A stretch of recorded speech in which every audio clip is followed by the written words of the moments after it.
My boyfriend publicly humiliated me on our day after promising he wouldn't, so I got more than even. I exposed him for who he was to everyone, so he went insane and started stalking me, making me fear for my life. Now I'm pursuing legal action, but I'm not even sure that's gonna stop him. I had been with Trevor for a little over 3 years. At first, he was kind and caring, placing his hand on my lower back to guide me through a crowd. Our relationship had its cracks, but I thought we were happy. We both wanted to travel, we weren't sure about having kids, and we wanted to own a house. But there was one thing, and it's that Trevor loved to make fun of people. Even me. He'd make jokes about his friend in front of girls to make them laugh.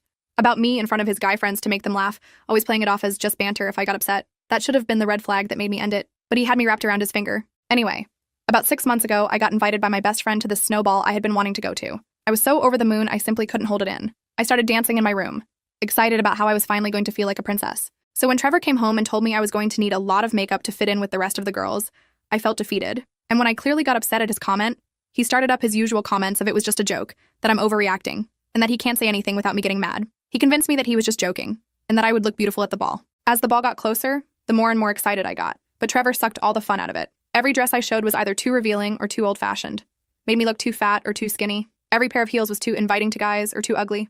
Every hairstyle was too much or too little. It seemed like I couldn't do anything right. I wouldn't have even minded if he put in an equal amount of effort, but he didn't. He picked out the first $45 suit he found in an old thrift store, and then called me shallow for wanting him to put more effort into it. On the day of the ball, despite everything, I was amped. I was going to go with the man I wanted to be my husband, and I was going to sing and dance my heart out. Trevor, however, he was clearly mad.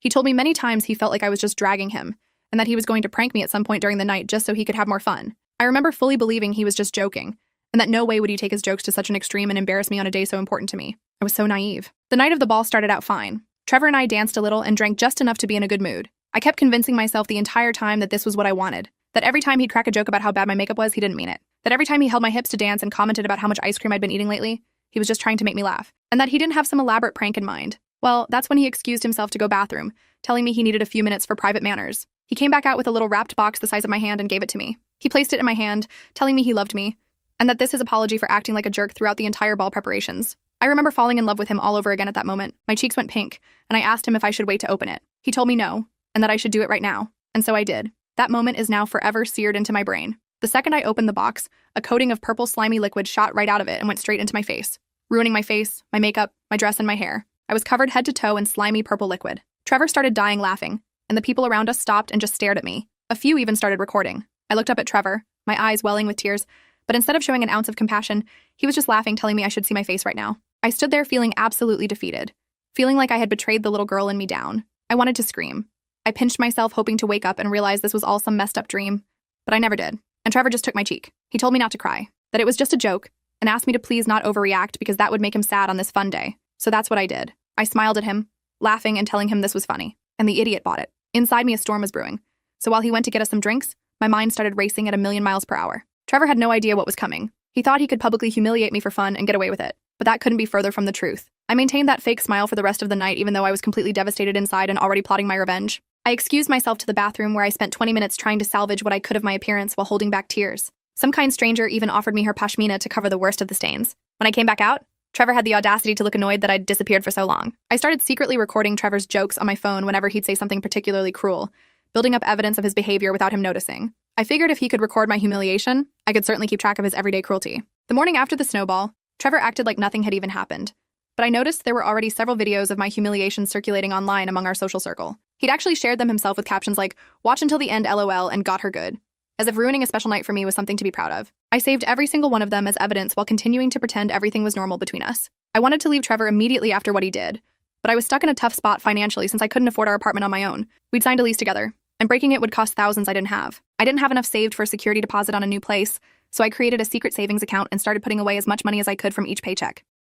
I picked up extra shifts at work and sold some things online, all while Trevor remained completely oblivious to my plans. My best friend Sophia called to check on me after seeing the videos, but I had to be careful because Trevor often monitored my phone calls and would question me about who I was talking to. He'd casually pick up my phone whenever it buzzed and check the notifications, claiming he was just curious. Sophia and I developed this code language where we could discuss my escape plan during what Trevor thought were just book club conversations. We'd talk about Chapter 7 when we meant Week 7 of the plan and use character names to refer to real people involved. I also reconnected with my cousin Dallas, who works in event planning and might be able to help me with the revenge part of my plan. Dallas and I had drifted apart a bit during my relationship with Trevor, mostly because Trevor claimed Dallas was too dramatic.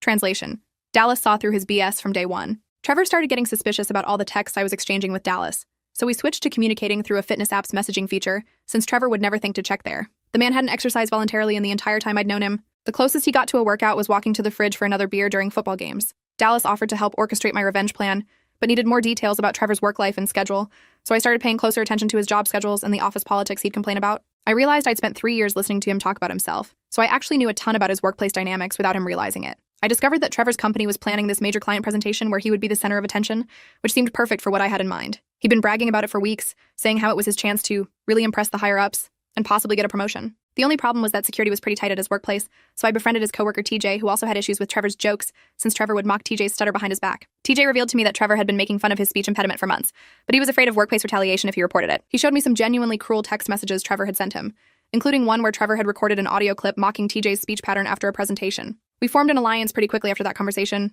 both of us wanting to expose Trevor's behavior but needing to be smart about it. TJ had access to the building and knowledge of the company's systems that would prove invaluable. I wanted the revenge to be as public as possible, but I didn't want to risk any legal problems, so I consulted my friend Sadie, who was in law school, to make sure my plan stayed within legal boundaries. Sadie had never liked Trevor either.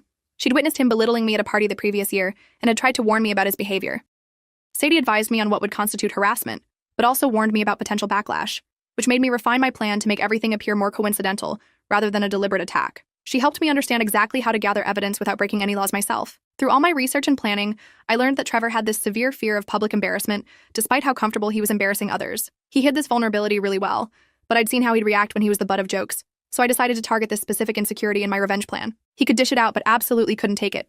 Classic bully behavior. My scheme required some technical assistance that was beyond my abilities, so I recruited my tech-savvy neighbor Teddy, who owed me a favor after I watched his dog during a family emergency. Teddy was this quiet genius type who worked remotely for a tech company and could make computers do practically anything. He helped me set up these hidden recording devices in our apartment, but we had a close call when one of them malfunctioned and started making this beeping sound while Trevor was home. I had to quickly make up a fake plumbing emergency in the bathroom to distract him while Teddy snuck in to fix the device. My heart was pounding so hard I thought Trevor might actually hear it as I frantically pointed at a non-existent water stain on the ceiling. Over several weeks, I compiled a montage of Trevor's cruel jokes targeting friends, coworkers, and me, but I needed more incriminating material to really drive the point home. I started subtly provoking his worst behavior while recording, asking him questions that would lead to his most offensive comments. I'd say things like, "What did you think of your boss's presentation today?" knowing he'd launch into a mocking impression of his boss's speech patterns. The plan was coming together nicely when Trevor suddenly mentioned wanting to take our relationship to the next level, which totally freaked me out. I had a moment of panic thinking he might propose, which would make everything so much more complicated. I had to accelerate my timeline before he proposed and made everything even more complicated. I couldn't imagine anything worse than having to say no to a proposal in the middle of executing this elaborate revenge plan.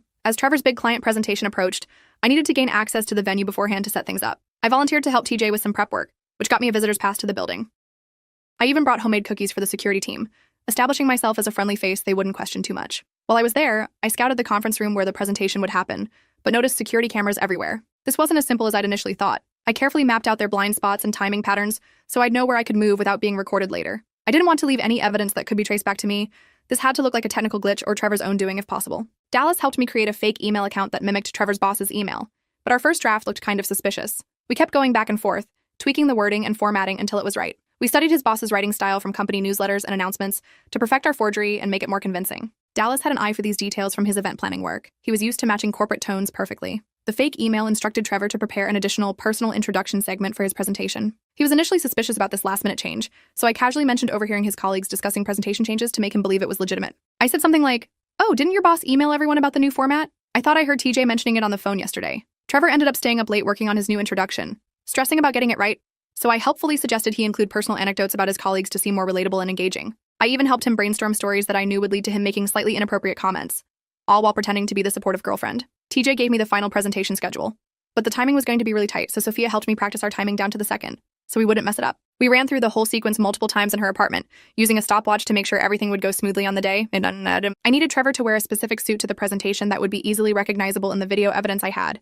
but he was leaning toward wearing another outfit. I accidentally spilled coffee on his preferred choice the night before, leaving him with limited options. I felt a little bad about this part, but then remembered how he'd ruined my expensive dress on purpose and got over it pretty quickly. The morning of the presentation, Trevor was noticeably nervous, and I played the supportive partner role perfectly. I made his favorite breakfast, gave him a pep talk about how well he'd do, and generally acted like the world's most encouraging girlfriend. He gratefully accepted my offer to double-check his presentation materials before he left. I acted all businesslike, clicking through his slides and nodding approvingly. While checking his materials, I subtly swapped his presentation USB with my doctored version, but almost got caught when he returned to the room unexpectedly. He walked in just as I was pocketing the original USB drive, and my heart nearly stopped. I created a quick diversion by pretending to receive an urgent call from my mother that I had to take immediately. I dramatically waved my phone at him and hurried out of the room, pretending to be deep in conversation with my mom about some made-up crisis. Trevor arrived at the venue early as planned, but then called me saying he'd forgotten his notes at home. I offered to bring them to him, which gave me a legitimate reason to be at the venue during the presentation.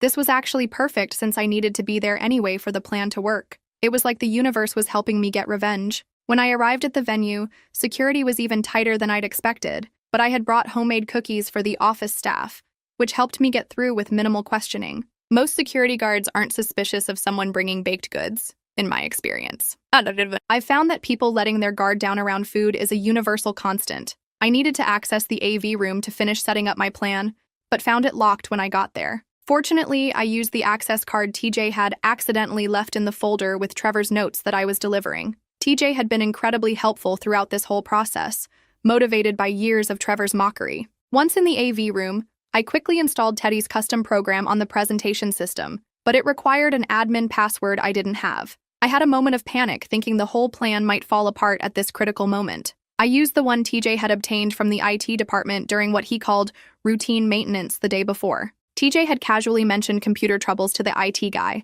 and watched him enter the password, memorizing it for our plan. The program was designed to override the presentation when Trevor said a specific trigger word, but I worried he might not use it naturally in his speech. To ensure he would, I had planted the word excellence multiple times in his new introduction notes, knowing he'd follow them closely since he was nervous. I chose excellence because it was something he'd naturally say in a corporate environment without raising suspicion. The conference room started filling up with executives and clients while I was finishing my preparations. I could see them through the small window in the AV room door, all suits and power dresses and expectant faces. Trevor spotted me lingering nearby and looked suspicious, so I pretended I was just leaving after dropping off his forgotten notes and wished him luck with a kiss, playing the supportive girlfriend one last time. I even straightened his tie and told him he looked handsome, which made him smile with that arrogant confidence I'd grown to hate. Trevor confidently took the stage before all the gathered executives and important clients, but seemed momentarily confused by the altered title slide on his presentation. It had a slightly different design than what he'd prepared,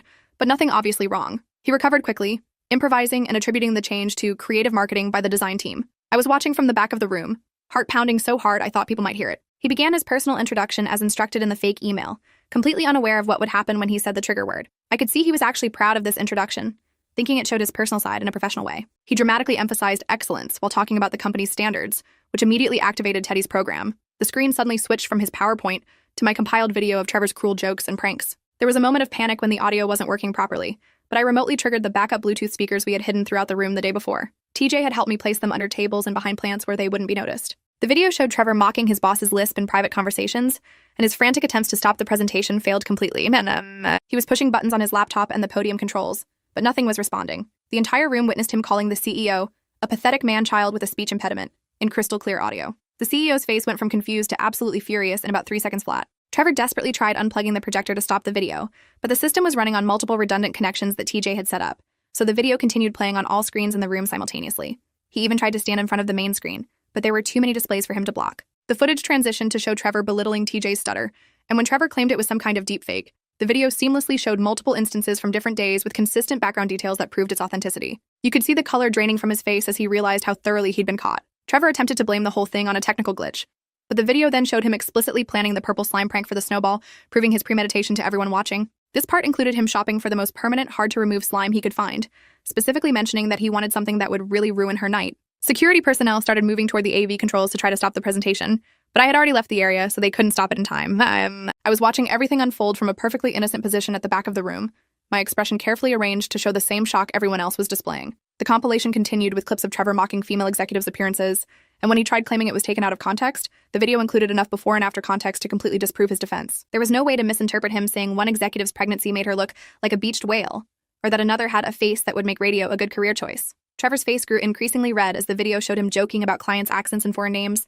He made one last desperate excuse, but was cut off by the final clip showing him explicitly saying, "These idiots will never know what I really think of them," when referring to the clients who were now watching the video. Several of those clients were now standing up, gathering their materials, and heading toward the exit, clearly unwilling to do business with a company that employed someone like Trevor. The video ended with my snowball humiliation playing in full, but now included Trevor's private comments admitting he did it to take me down a peg because I was getting too confident. His deliberate cruelty was undeniable to everyone present in that room. The final frame froze on an image of me covered in purple slime while Trevor laughed, with a caption that simply read, "Is this really who you want representing your company?" As the lights came up, Trevor spotted me standing at the back of the room and looked like he wanted to kill me, but security was now focused on him and his outburst. So I calmly walked out while he was surrounded by angry colleagues and clients demanding explanations. He was gesturing wildly, pointing at me and shouting about sabotage, but no one was listening to him anymore. Trevor tried calling me repeatedly as I left the building, but I had anticipated this reaction and had already set my phone to automatically send his calls to voicemail with a custom message. "You're right, it's just a joke. Why are you overreacting?" I felt a deep sense of satisfaction hearing that his calls had gone straight to that message. I met up with TJ and Sophia, who were waiting in a car outside, but we worried Trevor might follow us. So we took a circuitous route to Dallas's apartment, where I'd arranged to stay temporarily until I figured out my next steps. We drove around for nearly an hour, taking random turns and doubling back to make sure we weren't being followed before finally heading to Dallas's place. The client meeting ended with Trevor being escorted out of the building, and videos of the incident were already circulating within the company. Apparently someone had recorded it on their phone, and it was being shared in company chat groups with increasingly horrified comments. By evening, just like my humiliation at the snowball, Trevor's professional meltdown had gone viral among industry circles. Karma had come full circle in the most satisfying way possible. Trevor showed up at Dallas's apartment building that night, somehow figuring out where I was staying, but couldn't get past the building's security desk. I honestly hadn't expected him to find me so quickly, and it scared me to realize how determined he was. He created such a scene in the lobby that the night guard called the police, which only made things worse for him. He was yelling about how I'd ruined his life and demanding to see me, all while the security guard calmly repeated that I wasn't accepting visitors. The officers took my statement about Trevor's history of emotional abuse and the recent events, but said they lacked grounds for immediate action since he hadn't explicitly threatened me. They advised me to file for a restraining order, which I did first thing the next morning. I filed for a temporary restraining order first thing the next morning based on his behavior. The process was more complicated than I expected, involving a lot of paperwork and a brief appearance before a judge to explain why I felt unsafe. Meanwhile, Trevor was placed on administrative leave at work, but he was claiming he was being unfairly targeted and that the video was manipulated. He was trying to spin it as some elaborate conspiracy against him rather than simply facing the consequences of his own actions. His company launched a formal investigation into his workplace behavior, interviewing several co-workers about his conduct. Several people who had previously stayed silent about his behavior now felt emboldened to come forward with their own stories. I needed to collect my belongings from our shared apartment, but I was afraid to go alone after seeing how angry he was. So Sophia, Dallas, and TJ accompanied me while Trevor was in a meeting with HR. We brought several large suitcases and boxes, planning to get everything in one trip if possible. We quickly packed as many of my essential items as possible, but Trevor returned home unexpectedly in the middle of our packing. We had to leave with only about half of my belongings as he physically blocked the doorway and refused to let us take anything else. He was standing there with his arms crossed, saying I couldn't take his stuff, even though these were clearly my personal possessions. Trevor demanded I explain the presentation sabotage, but I maintained a confused innocence, pretending I had no idea what he was talking about. I just kept saying things like, "I don't know what happened at your presentation, but I'm sorry it didn't go well," while continuing to gather what I could of my things. He grew increasingly frustrated without getting the confrontation and admission he wanted from me. The more calmly I responded, the more agitated he became. I received notice a few days later that Trevor had contested the restraining order I'd filed, but thankfully I had substantial evidence of his harassment and pattern of behavior. I had been documenting everything meticulously for months, saving texts, emails, and recordings that demonstrated his emotional abuse. The judge extended the temporary order pending a full hearing to determine if it should be made permanent. Trevor created multiple fake social media accounts to contact me after being blocked on his main accounts, but Teddy helped me enhance my online security and privacy settings. He set up alerts for any accounts that seemed suspicious, and helped me configure my accounts to only accept messages from verified contacts. His attempts to digitally harass me were largely unsuccessful thanks to these precautions. He tried leaving comments on old posts, creating accounts with names similar to our mutual friends, and even tried contacting me through gaming platforms we'd used together. But Teddy had thought of everything. Trevor's company investigation uncovered additional complaints from female coworkers that had previously gone unreported, but he claimed they were all retaliating against him for unrelated issues. He couldn't accept that his behavior was the problem and kept looking for external explanations for why everyone was suddenly against him. The company hired an outside firm to conduct an impartial review of all the allegations to cover their legal bases. They wanted to make sure any action they took would stand up to potential legal challenges from Trevor. I found a small affordable studio apartment to move into, but the landlord needed a co-signer due to my limited credit history. My previously estranged mother surprisingly stepped up to help me out, which was completely unexpected given our rocky relationship. We hadn't been close for years after a falling out during my college days, so her support now meant more than she could know. Reconciling with my mother during this crisis reopened some old wounds from our past, but she acknowledged her past mistakes and seemed genuinely sorry for not being there for me before. We slowly began rebuilding our relationship while I was dealing with all this Trevor drama. We started with weekly phone calls that were awkward at first, but gradually became more comfortable as we learned to trust each other again. Trevor eventually lost his job after the external investigation confirmed there was a clear pattern of inappropriate behavior toward colleagues. The company offered him a modest severance package on the condition that he sign an NDA about the incident, which he reluctantly accepted. He blamed me entirely for his downfall and refused to take any responsibility, which only made his harassment attempts more intense. He seemed to believe that if he hadn't been exposed, his behavior would have been perfectly acceptable, missing the point entirely. He began showing up at places he knew I frequented, like my favorite coffee shop and the grocery store near my new apartment, but this violated the terms of the restraining order. I started varying my routines and asking friends to accompany me on errands just to be safe. I reported each incident to the police, who finally issued him a formal warning after the third time it happened. They told him the next violation would result in arrest, which seemed to finally get through to him at least temporarily. I started worrying about the upcoming restraining order hearing as the date approached, but I continued documenting every encounter and message meticulously. I created a binder with everything organized chronologically, including witness statements from people who had seen Trevor's behavior firsthand. With Sadie's guidance, I built a strong case showing Trevor's pattern of behavior both before and after our breakup. Sadie helped me understand what to expect in court and how to present my evidence effectively. The stress of the situation definitely affected my performance at work, but my boss, Throw RA, was surprisingly understanding about everything I was going through. She shared that she had been in an emotionally abusive relationship herself years ago and recognized the signs of what I was dealing with. She granted me temporary flexible hours so I could attend all the legal proceedings without risking my job. This flexibility was a lifesaver during such a chaotic time. The day of the restraining order hearing finally arrived, and I was absolutely terrified of facing Trevor in court. I had nightmares the night before and barely slept, spending hours rehearsing what I would say if questioned. Sophia and Dallas came along for moral support, which helped me keep it together. Just seeing their familiar faces in the courtroom gallery gave me strength when I felt like falling apart. Trevor arrived with this expensive-looking lawyer in a fancy suit, but I had Sadie helping me pro bono, which made me feel more confident walking into the courtroom despite being outgunned financially. Sadie had prepared me well, helping me organize my evidence and practice answering potential questions. I was nervous but ready. Trevor's lawyer tried to portray him as the victim of a vindictive prank that cost him his career, but I had documented evidence of his pattern of behavior going back months. Text messages, emails, witness statements, and the recordings I'd been collecting all painted a clear picture of Trevor's true character. The judge appeared pretty skeptical of his claims as the evidence mounted. You could almost see the moment when the judge stopped believing Trevor's version of events. Trevor's lawyer questioned my motivations for the presentation sabotage and tried to get me to admit involvement, but I maintained that I had no direct involvement in what happened. I just kept repeating that I didn't know who had created the video compilation, though I confirmed that the clips of Trevor's behavior were authentic. Without definitive proof connecting me to the incident, they couldn't shake my story. I just looked confused whenever they tried to get me to admit involvement. Trevor completely lost his composure during cross-examination when Sadie questioned him about the snowball incident, which only reinforced my claims about his temperament and behavior. When asked if he thought humiliating me publicly was appropriate behavior, he actually said it was just a harmless prank, and that I was being dramatic about it. The judge witnessed his barely controlled anger firsthand, which definitely didn't help his case. He actually raised his voice to Sadie when she pressed him on details. The judge granted a 1-year restraining order, but it was limited to personal contact, not digital communication, which meant I had to manually block Trevor across all platforms and monitor for new accounts he might create. The judge explained that the evidence clearly showed a pattern of harassment that justified the order,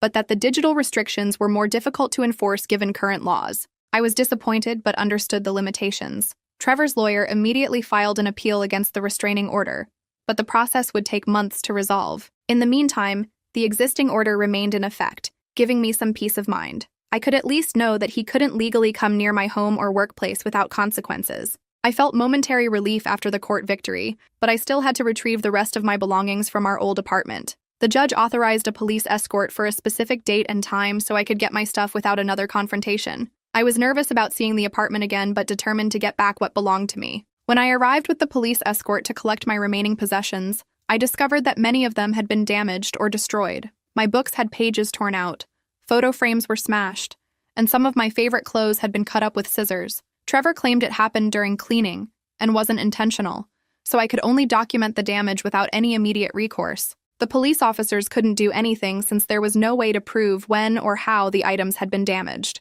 I filed a small claims suit for my damaged property, but the court date was months away due to the backlog of cases. The legal system moves incredibly slowly, which was frustrating when I just wanted to move on with my life. I had to replace essential items immediately, which put an additional strain on my already tight finances. I ended up having to use credit cards for some purchases, adding debt to my financial stress. Trevor began dating someone new surprisingly quickly after everything that happened, but it seemed like he was mainly using this new relationship to create a facade of having moved on with his life. He posted constantly about how happy they were, how drama-free his new relationship was, and made veiled references to toxic exes that were obviously about me. Our mutual friends started questioning whether I had overreacted about his behavior, believing his new narrative. Some even suggested I should let it go, now that he had moved on. I attempted to explain the reality of the situation to our friend group, but Trevor had already shaped the narrative to make himself look like the victim. Several friends took his side, believing I had maliciously sabotaged his career over what they now considered a harmless prank at the snowball. It hurt to realize how easily people could be manipulated by his version of events,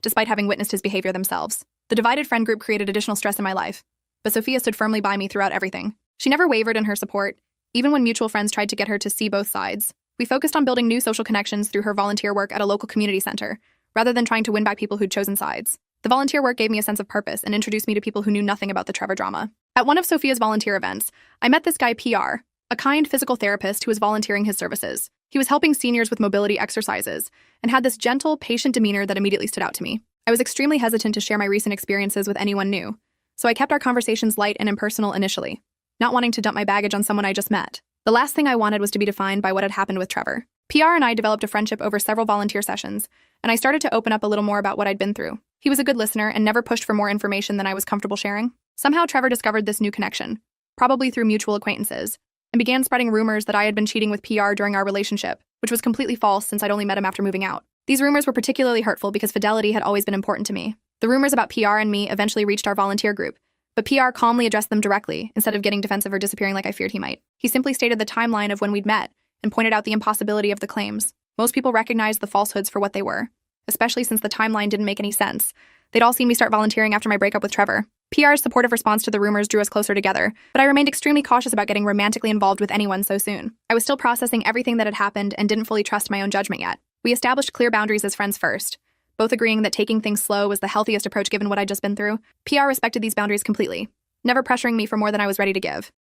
Trevor's new relationship ended pretty abruptly after a few weeks, but somehow he found a way to blame this on me as well. According to mutual friends, he told people I had poisoned his new girlfriend against him by reaching out to her, which was completely untrue. I'd never contacted her at all. His fixation on me intensified even though he maintained the legal distance required by the restraining order. He seemed unable to accept that his own behavior might be the reason his relationships failed. I discovered that Trevor had created a blog detailing his twisted version of events, portraying himself as the victim and me as a manipulative person who destroyed his life. Many posts contained thinly veiled threats, so Sadie helped me document these for potential legal action if they crossed the line. The blog was public, but thankfully didn't include my full name, though anyone who knew us would recognize who he was talking about. I tried not to read it, but occasionally checked to make sure he wasn't posting anything that could endanger me. The small claims court date for my damaged property finally arrived after months of waiting. Trevor brought counter evidence claiming I had damaged the items before leaving our apartment, showing photos that were obviously staged after the fact. You could actually see in some of the photos that the damage was fresh, with clean tears and cuts rather than the wear they would show if they'd been damaged months earlier. The judge ended up ordering a reduced payment that barely covered the replacement costs of the most essential items. It was better than nothing, but still disappointing after waiting so long for resolution. Trevor followed the court order and paid the settlement amount, but included a note saying, "This isn't over" with the payment. The pettiness was so typical of him. He couldn't just comply with the court order. He had to include one last little jab. I reported this violation to my case officer, but they didn't consider it an actionable threat on its own. They said it was too vague to be considered a direct threat, despite the clear implication. My case officer suggested continuing to document any further contact from Trevor, but didn't think the note met the threshold for legal action. It was frustrating to feel like the system wouldn't take action until something more serious happened. I invested in a security camera for my apartment door just to be safe, wanting to have evidence if he ever showed up. The peace of mind was worth the expense, even on my tight budget. I also joined a support group for people who had experienced similar situations, which helped me feel less alone. A few weeks later, I noticed someone had been in my car when several items were moved around, but nothing was actually stolen. The police classified it as suspicious activity rather than a crime since there was no damage or theft, even though I was pretty sure it was Trevor. I started being extra vigilant about locking my car and even installed a small dash cam that would record if anyone approached. The security camera eventually caught Trevor approaching my door late one night, but he didn't knock or attempt to enter the apartment. He just stood there for a few minutes before leaving, which authorities considered borderline behavior that didn't explicitly violate the restraining order since he didn't make contact. He was technically outside the minimum distance requirement, standing just at the edge of what was legally allowed. I grew increasingly anxious about my safety with these escalating behaviors, but I couldn't afford to move again so soon after getting the new apartment. Moving is expensive, and I was still recovering financially from the first move. PR suggested I temporarily stay at his guest room on nights when I felt particularly unsafe, which I occasionally accepted. His apartment was in a secure building with a doorman, which made me feel much safer than being alone. Trevor somehow discovered I sometimes stayed at PR's apartment, and completely misconstrued this as a serious relationship rather than a safety precaution. He shifted his harassment to include PR, apparently feeling threatened by our friendship. He sent anonymous messages to the volunteer coordinator questioning PR's professionalism and suggesting he was taking advantage of vulnerable women. PR received anonymous threatening messages that were obviously from Trevor, but he maintained his supportive friendship despite the harassment. He reported the messages to the police, but, like me, was told there wasn't enough to take action. Our bond actually strengthened through this shared adversity as we dealt with the situation together. We found ourselves talking more openly about our feelings and supporting each other through the stress. I hesitantly accepted a promotion at work that included some public-facing responsibilities like giving presentations to clients, but I worried about Trevor showing up to these events. The promotion meant a significant pay increase that I desperately needed, but the public aspect of it made me nervous given Trevor's unpredictable behavior. My boss implemented additional security protocols for company events after I explained the situation, which helped ease my anxiety somewhat. They assigned someone to greet and check in all attendees at presentations and made sure I always had a colleague with me. At my first work presentation after the promotion, I spotted Trevor sitting in the back of the audience. My heart nearly stopped, but he remained legally distant as required by the restraining order. I somehow pushed through my anxiety and completed my presentation successfully despite his intimidating presence. I kept expecting him to disrupt the presentation somehow, but he just sat there watching me with an unsettling intensity. Trevor approached several of my coworkers afterward, apparently trying to get information about me, but they had been briefed about the situation beforehand. They refused to engage with him and immediately reported his behavior to security, who escorted him from the building. My colleagues were wonderfully supportive, forming a protective barrier between us as security removed him. About 6 months into the restraining order, Trevor finally seemed to be moving on with his life, and the harassment had decreased significantly. He'd stopped showing up at places where I might be, the blog posts became less frequent, and mutual friends reported he was talking about me less often. Just as I was starting to relax, I received a job offer from a competitor of my current company. The timing seemed suspicious, so I suspected Trevor might have arranged it somehow to get me to leave town. It seemed exactly like the kind of manipulative thing he might do. After investigating, I found out the job offer was completely legitimate and had nothing to do with Trevor. The timing was just a coincidence, but it presented me with a difficult decision about potentially starting fresh in a new city, away from all the drama. The idea of being somewhere Trevor couldn't easily find me was incredibly appealing. The new company offered better pay and advancement opportunities that were really tempting, but it required relocating to another state.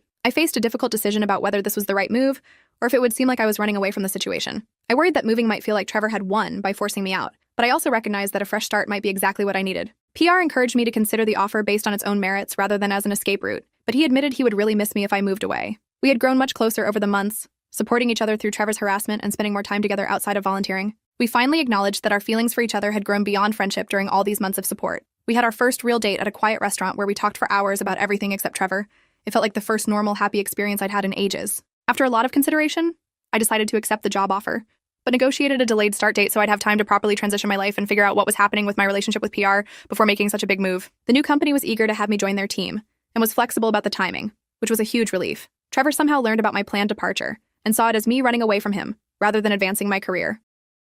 He made one last attempt to assert control by showing up at my favorite cafe when I was having lunch with Sophia. I'd let my guard down since he'd been quiet for weeks, and we hadn't expected to see him there. When Trevor approached our table, I remained calm and reminded him about the restraining order, but he grew increasingly agitated and started raising his voice. He was saying things like, "So you think you can just run away after what you did to me?" While other customers stared uncomfortably. Other patrons noticed the confrontation, and staff called the police when it became clear he wouldn't leave voluntarily. The cafe manager actually stood between our table and Trevor until the police arrived, which I was incredibly grateful for. Trevor was arrested for violating the restraining order right there in the cafe, but was released on bail the next day. This incident confirmed that I was making the right decision to move away. After this incident, I expedited my moving plans for my own safety, not wanting to be around when he inevitably escalated again. My new employer was understanding about the situation and allowed me to start earlier than originally planned. PR helped me pack and prepare for the move,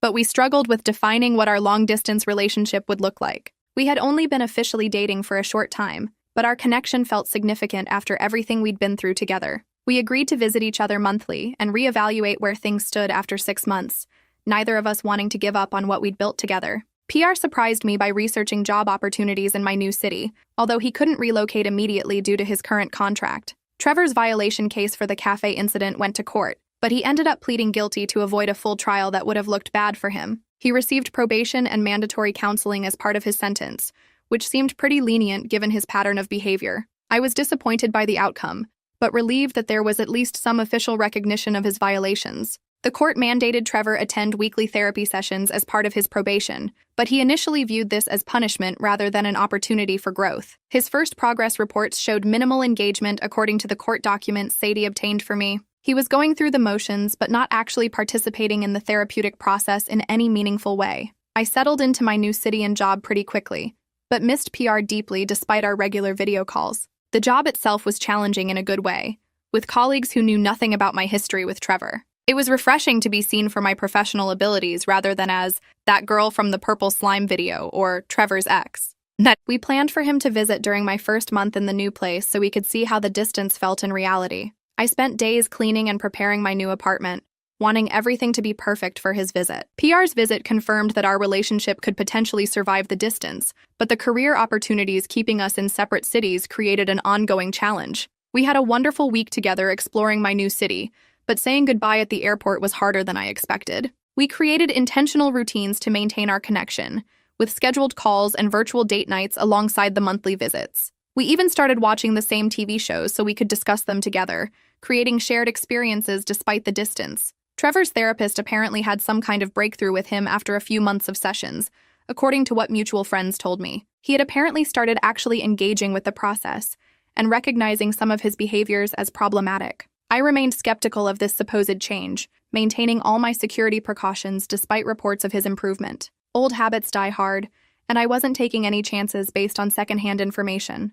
I'd been fooled by Trevor's apologies and promises to change too many times before. 3 months into my new job, I received an unexpected email from Trevor. Instead of the harassment I expected, it contained what seemed like a genuine apology for his behavior. The email was thoughtful and specific, rather than the generic, sorry if you were offended, non-apologies he'd given in the past. I consulted with Sadie about how to respond, if at all, not wanting to open a door to communication, but also curious about whether this represented real change. Part of me wanted closure, but another part was afraid this was just another manipulation tactic. Sadie advised caution regarding Trevor's apology, but suggested it could potentially be genuine based on its content. She pointed out that true apologies acknowledge specific behaviors, take responsibility without making excuses, and don't demand forgiveness, all of which seemed present in Trevor's email. She recommended I read it carefully for manipulative language or hidden messages before deciding how to proceed. The apology acknowledged specific behaviors without making excuses for them,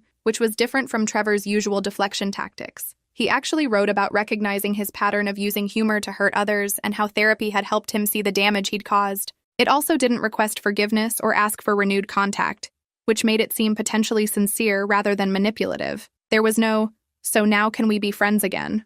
or similar request attached. I chose not to respond directly to the email, but did inform my case officer about the communication, so there would be official documentation of this development.